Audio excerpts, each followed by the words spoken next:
So now we're going to really get into it with section 3.2, where we deal with the center of a distribution. By center, we usually mean the notion of average.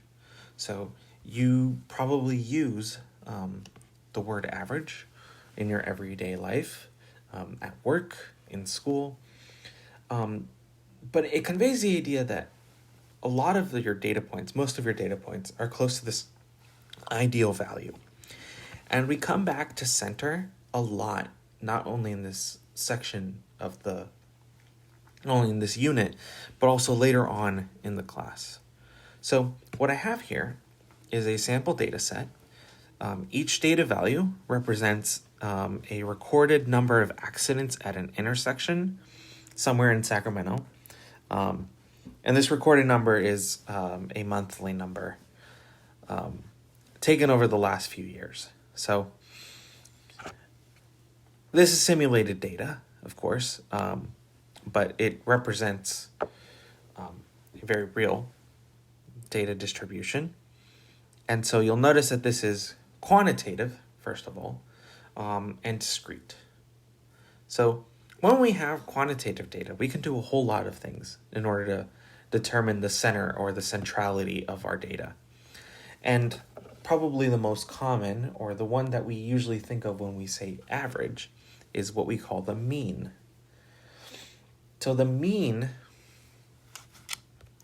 to clarify, when we calculate that,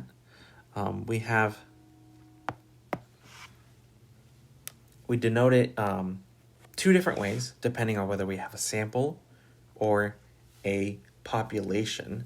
This is a sample, so we'll use the notation x bar. So there's a bar above the x, and it's defined to be the sum of all your data values,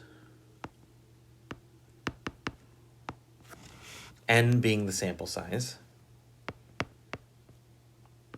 divided by the sample size. So in other words, we have our first data value plus our second data value plus ... all the way up to the last one. Okay? And what we're essentially doing here is we're basically, what we're looking at when we're computing a mean is to assign each data value a weight of, so each data value is equally important, right? And each one contributes to the overall distribution, right? So when we calculate a mean, right, and we say that's the average, you can think of the distribution of data.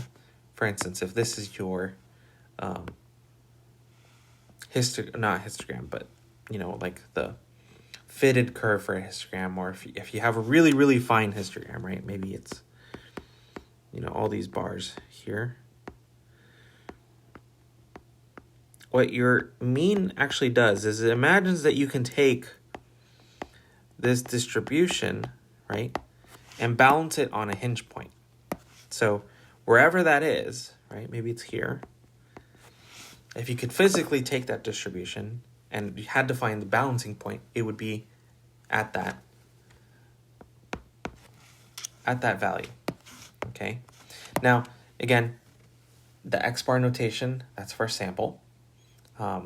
Otherwise, if it's for, so let me clarify. So X bar means sample mean. So that's a statistic. Mu, so it looks like a U, but with like a long bar on the front. That's a population mean, and that would be a parameter. All right. So, okay, let's actually calculate this this mean, right? So we'd have to add up all the data values.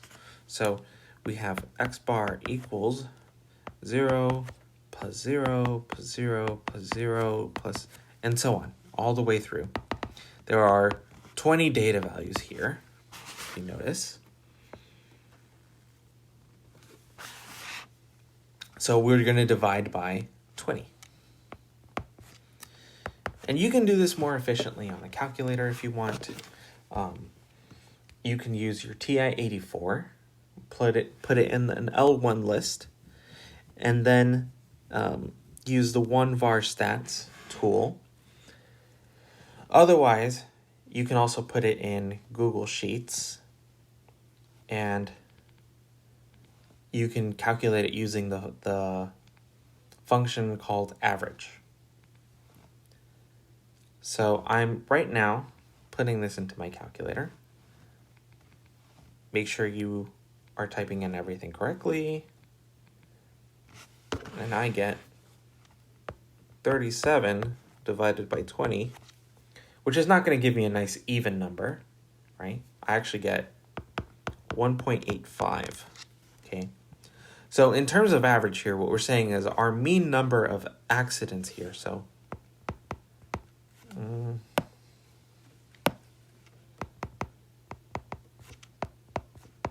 this particular intersection,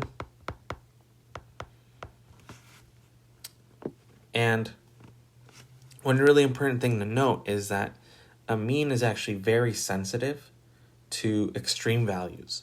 So in this data set, right, we have a lot of zeros, a lot of ones, a lot of twos, but then this 7 is extreme. It's not like the others. And that heavily influences what the value of the mean would be, right? So one thing to really keep in mind is that the mean, right, it takes everything into account. It takes all data values as equal, but it is sensitive to outliers or extreme values. So we would say a mean is not a resistant statistic. Resistant meaning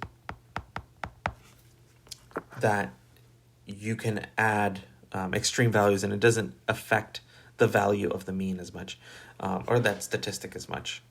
So advantageous because we use it a lot. Disadvantageous because, well, the calculation is not necessarily fun, and also it's sensitive.